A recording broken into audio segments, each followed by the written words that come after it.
ये वाली वीडियो के अंदर हम ड्रग एक्टिंग ऑन द आई के थर्ड पार्ट दैट इज मिड्रियाटिक्स को अच्छे तरीके से देखने वाले हैं, जो कि second year D pharmacy students के लिए काफी ज्यादा इंपॉर्टेंट टॉपिक है। सबसे पहले हम डेफिनेशन देख लेते हैं मिड्रियाटिक्स का। The drug which produce dilation of pupil और increase the size of pupil are called as मिड्रियाटिक्स।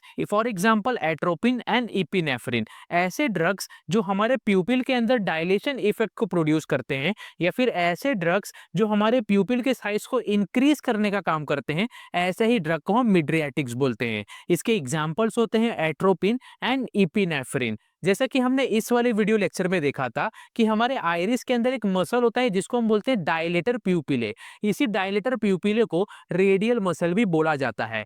मिड्रियाटिक्स इसी डायलेटर प्यूपिले को स्टिमुलेट करते हैं, जिसकी वजह से हमारा जो प्यूपिल है उसका साइज बढ़ जाता है, प्यूपिल डायलेट हो जाता है। सो ये तो था डेफिनेशन ऑफ मिड्रियाटिक्स। होप आपको अच्छे तरीके से समझ गया होगा। नेक्स्ट हम देख लेते हैं क्लासिफिकेशन ऑफ मिड्रियाटिक्स, यानी कि मिड्रियाटिक्स के अंदर कौन कौन से ड्रग्स आते हैं उसके बारे में हम देख लेते हैं। अगर हम बात करें इसके क्लासिफिकेशन की, सो मिड्रियाटिक्स दो मेन पार्ट में क्लासिफाई हुआ है। सबसे पहला है एंटीकोलिनर्जिक एजेंट एंड दूसरा है एड्रीनर्जिक अगोनिस्ट। अगर हम बात करें एंटीकोलिनर्जिक एजेंट्स की, तो इसके एग्जांपल्स होते हैं एट्रोपिन, ट्रोपिकामाइड एंड साइक्लोपेंटोलेट। अगर हम बात करें एड्रीनर्जिक अगोनिस्ट की, तो इसके एग्जांपल होते हैं फिनाइलनेफ्रिन एंड एपिनेफ्रिन। सो ये तो था क्लासिफिकेशन ऑफ मिड्रियाटिक्स। होप आपको अच्छे तरीके से समझ गया होगा। नेक्स्ट हम देख लेते हैं फार्माकोलॉजिकल एक्शंस ऑफ मिड्रियाटिक्स, यानी कि मिड्रियाटिक्स का कौन कौन सा एक्शन हमारे बॉडी के अंदर होता है उसके बारे में हम समझ लेते हैं। सबसे पहला है eye. Mydriatics produce dilation of pupil and increase the size of pupil. Drugs like atropine and tropicamide produces cycloplegia, that is paralysis of ciliary muscle. Mydriatic also decreases tear production. Mydriatics हमारे pupil के अंदर एक dilation effect को produce करते हैं, यानी कि मिड्रियाटिक्स हमारे प्यूपिल के साइज को इंक्रीज करने का काम करते हैं। कुछ मिड्रियाटिक ड्रग्स ऐसे होते हैं, for example atropine and tropicamide. ये ड्रग्स साइक्लोप्लेजिया नाम का कंडीशन हमारे आंखों के अंदर प्रोड्यूस करते हैं, यानी कि ये ड्रग्स हमारे आंखों के अंदर जो सीलियरी मसल होता है उसको पैरालाइज करने का काम करते हैं। मिड्रियाटिक्स हमारे आंखों के अंदर टीयर प्रोडक्शन को भी कम करने का काम करता है। नेक्स्ट है cardiovascular system. Mydriatics like atropine increases heart rate, phenylephrine and epinephrine can cause increase in the blood pressure. Mydriatics जैसे कि एट्रोपिन हार्ट रेट को इंक्रीज करने का काम करते हैं। कुछ ड्रग जैसे कि phenylephrine and epinephrine blood pressure को इंक्रीज करने का काम करते हैं। नेक्स्ट है respiratory system. Mydriatics causes relaxation of smooth muscles which produces bronchodilation in the respiratory system. It can also reduce secretion of mucus in the respiratory tract. हमारे respiratory system के अंदर स्मूथ मसल्स होते हैं और मिड्रियाटिक्स क्या करते हैं, इसी स्मूथ मसल को रिलैक्स करने का काम करते हैं, जिसकी वजह से हमारे रेस्पिरेटरी सिस्टम के अंदर ब्रोंकोडाइलेशन नाम का कंडीशन प्रोड्यूस हो जाता है। इसी के साथ साथ मिड्रियाटिक्स हमारे रेस्पिरेटरी सिस्टम के अंदर म्यूकस सिक्रेशन को भी कम करने का काम करते हैं। नेक्स्ट है gastrointestinal tract. Midriatics can decrease motility, which can cause potential constipation. It can also reduce gastric acid secretion.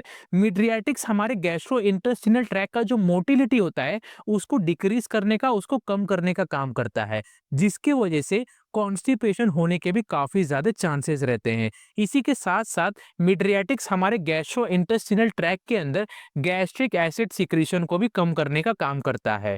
Next है central nervous system. Mydriatics may cause nervousness, anxiety, tremors, restlessness, hallucination and disorientation. Mydriatics हमारे body के अंदर, हमारे central nervous system के अंदर nervousness, anxiety, tremors, restlessness, hallucination and disorientation produce करने का काम कर सकता है। सो ये तो था फार्माकोलॉजिकल एक्शंस ऑफ मिड्रियाटिक्स। होप आपको अच्छे तरीके से समझ गया होगा। नेक्स्ट हम देख लेते हैं डोज ऑफ मिड्रियाटिक्स, यानी कि मिड्रियाटिक्स का नॉर्मल डोज कितना होता है एंड डॉक्टर इसको कितने अमाउंट में प्रिस्क्राइब करते हैं उसके बारे में हम अच्छे तरीके से समझ लेते हैं। सबसे पहला है atropine sulphate. Atropine sulphate 1% eye drops के फॉर्म में अवेलेबल होता है और इसका नॉर्मल डोज है 1 to 2 ड्रॉप्स, जिसको दिन में 1 या 2 बार लिया जाता है।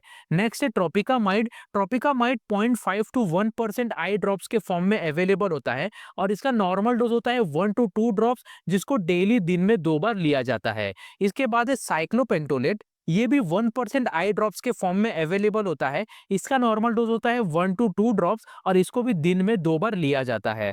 इसके बाद है फेनिलनेफ्रिन, इसको 2.5 से लेकर 10% आई ड्रॉप्स के फॉर्म में अवेलेबल होता है और इसका नॉर्मल डोज होता है 1 ड्रॉप्स, जिसको दिन में 2 बार डेली लिया जाता है। सो ये तो था डोज ऑफ मिड्रियाटिक्स, होप आपको अच्छे तरीके से समझ गया होगा। नेक्स्ट हम देख लेते हैं इंडिकेशंस ऑफ मिड्रियाटिक्स, यानी कि मिड्रियाटिक्स का यूज क्या क्या है उसके बारे में हम समझ लेते हैं।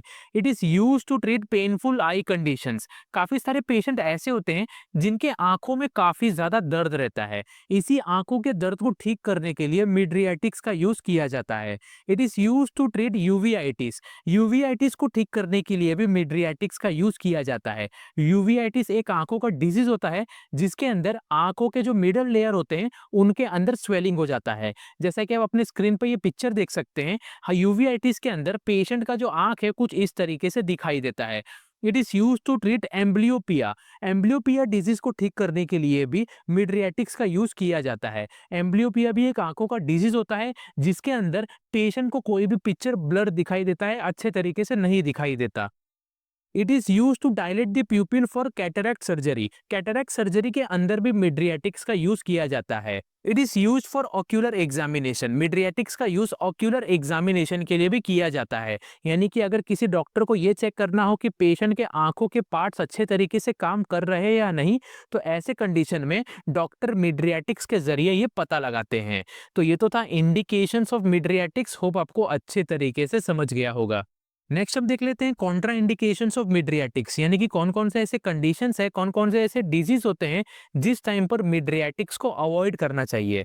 अगर किसी पेशेंट को एंगल क्लोजर ग्लाउकोमा है तो ऐसे कंडीशन में कभी भी मिड्रियाटिक्स नहीं लेना चाहिए। अगर किसी पेशेंट को मिड्रियाटिक्स ड्रग से एलर्जी है तो ऐसे कंडीशन में भी पेशेंट को कभी भी मिड्रियाटिक्स को अवॉइड करना चाहिए।